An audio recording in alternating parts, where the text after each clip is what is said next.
को बहुत लंबा ना करते हुए स्मार्ट तरीके से हम काम की बात पे आ जाते हैं। फोर्थ यूनिट जिसमें रस, भरत का रस सूत्र, ये मैंने रस का सिद्धांत जो दिया है पार्ट 1 पार्ट 2 उसे आप देख लीजिएगा। इसके अलावा मैंने भट्ट, लोलट, शंकोक, भट्ट नायक और अभिनव गुप्त का रस सिद्धांत इसमें लिखा हुआ है आपके सिलेबस में, उसे मैं पढ़ रही हूँ, देख के बता रही हूँ कि क्या क्या छूटा है। तो ये आपको मैंने रस वाले जो पार्ट 1 पार्ट 2 में मैंने दिया हुआ है, तो उसको आप देख लीजिएगा, वो कवर हो जाएगा। कला की परिभाषा, प्रयोजन तथा तत्व। कला एक ऐसा माध्यम है, कला में सारी चीजें आपकी इंक्लूडेड है। जो आप ताल के 10 प्राण में जब आप कला को पढ़ेंगे तब आप समझ जाएंगे कि कला के अंतर्गत क्या क्या आता है। कला की डेफिनेशन कई तरह से होती है, एक आर्ट के फॉर्म में भी होती है, तो उसमें आपका डांस, ड्रामा, थिएटर ये भी आएगा। और जब हम उसे ताल के 10 प्राण के संदर्भ में पढ़ेंगे तो वो उसे दूसरी तरीके से आपको समझ में आएगा।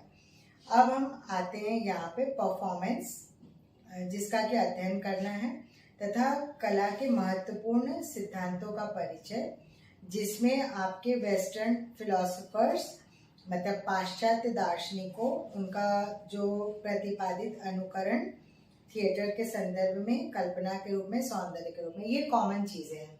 कॉमन चीजें ये है कि मतलब कला में जो सौंदर्य होता है उसको जैसे प्रस्तुत करने का तरीका है, तो इंडियन तरीके से, वेस्टर्न तरीके से उनका दृष्टिकोण क्या है, फिलोसोफर्स के दृष्टिकोण क्या है, इसके बारे में पूछे जाते हैं। तो जिनमें आपको रविन्द्रनाथ टैगोर वगैरह पढ़ेंगे, उदय शंकर पढ़ेंगे।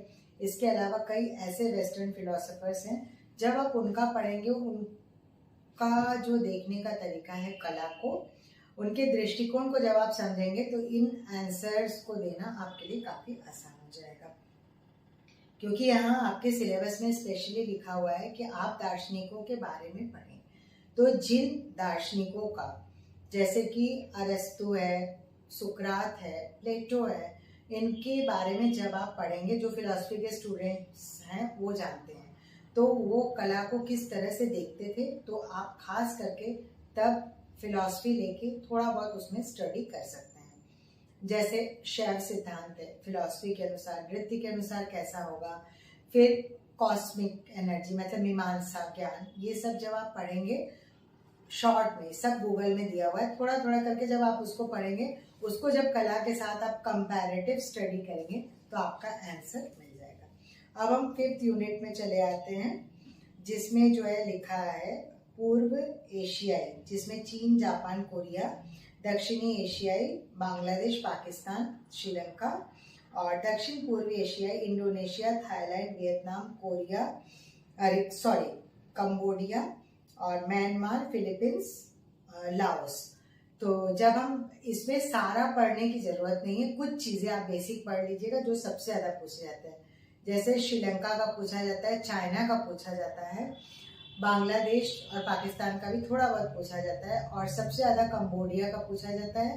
और रामायण के बारे में काफी कुछ पूछा जाता है, क्योंकि ये इंडोनेशिया, थाईलैंड, मलेशिया सब, तो रामायण वाला वीडियो देख लीजिएगा, तो आपका कॉन्सेप्ट बिल्कुल क्लियर हो जाएगा कि किन किन चीजों में इन नृत्य शैली के बारे में पूछा जाता है। तो एक एक लाइन का क्वेश्चन आंसर पूछा जाता है। या फिर ये हो सकता है कि किसी एक डांस फॉर्म को लेके अनसीन पैसेज के रूप में दे दे और उससे आपको पूछे। और इसमें आपको मेन पूछा जाता है कॉस्ट्यूम, ज्वेलरी, मेन कैरेक्टर के नाम, जो जो आपके साउथ ईस्ट एशियन कंट्रीज के डांस फॉर्म में आते हैं। अब हम चले आते हैं इसमें इनका थिएटर और उनका विकास, मतलब वहाँ का थिएटर कैसा है, जो कॉमन चीज़ है कि थिएटर का विकास, ओरिजिन, डेवलपमेंट जो हम पढ़ते हैं।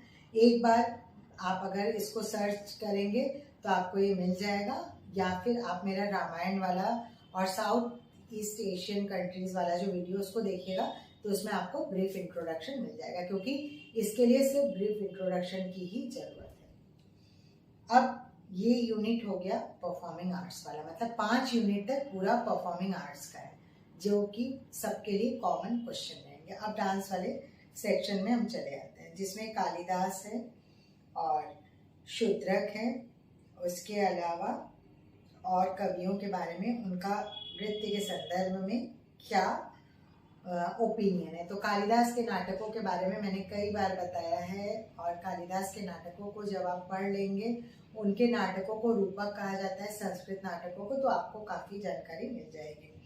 इसके अलावा प्रारंभिक एवं मध्यकालीन नृत्य संबंधी ग्रंथों में सामान्य बोध, नाट्य शास्त्र है, अभिनय दर्पण है, संगीत रत्नाकर है, इसके अलावा नृत्य रत्नावली है।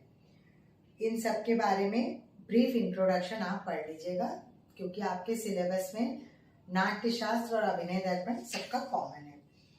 अब इनके संदर्भ में नाट्य, नृत्य, तांडव, लास्य, देसी, मार्गी, बद्ध, अनिबद्ध मतलब वही परक्यूजन वगैरह, नर्तकी के गुण दोष, सभा लक्षण, नाट्य उत्पत्ति की कथा, ये सब कुछ इसमें आएगा।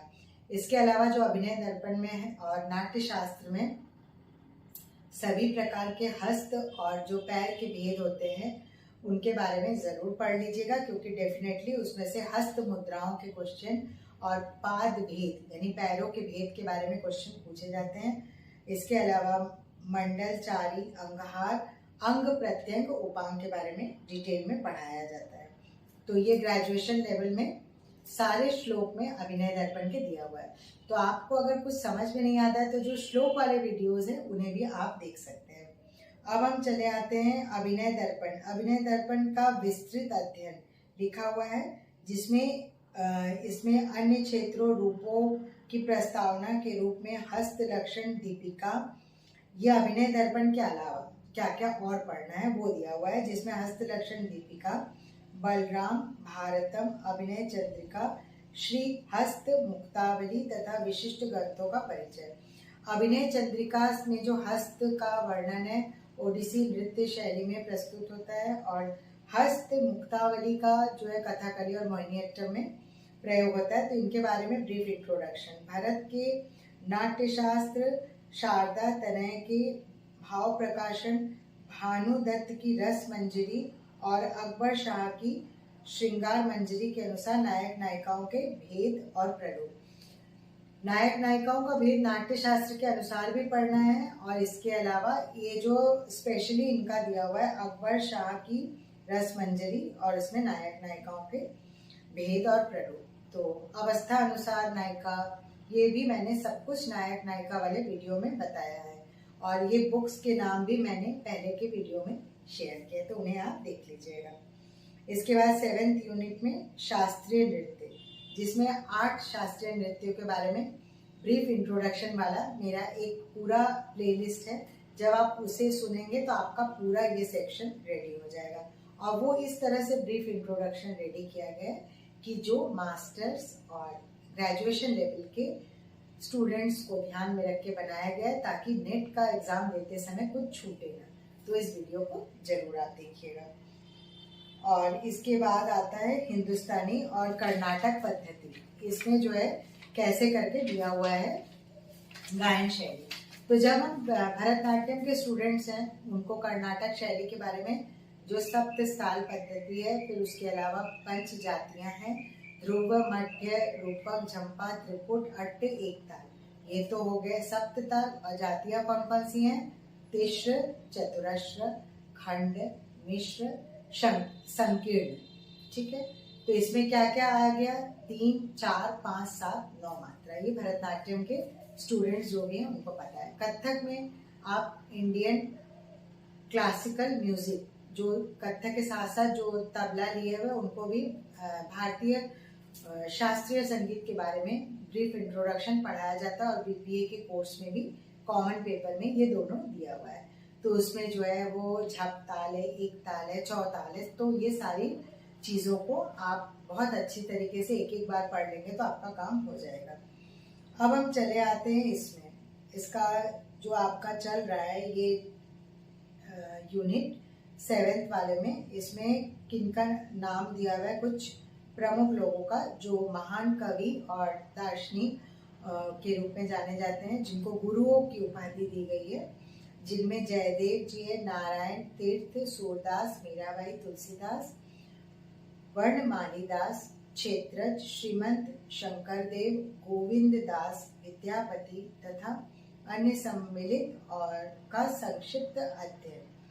ठीक है, ये इसलिए दिया गया वाग्यकार। वाग्यकार मतलब जो गुरु हैं जिन्होंने रचना की है। कर्नाटक शैली का मैं पहले भी बता चुकी हूँ, पुरंदर दास जी, इसके अलावा मुत्तुस्वामी दीक्षित, त्यागराज और श्यामा शास्त्री, उनके बारे में भी आप पढ़ लीजिएगा।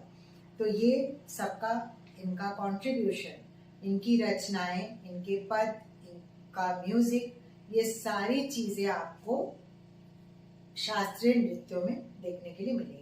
चाहे वो ओडिसी हो, कथकली हो या भरतनाट्यम हो या कथक हो, मणिपुरी हो, सब में आपको इन कवियों की रचनाओं की झलक देखने को मिलेगी।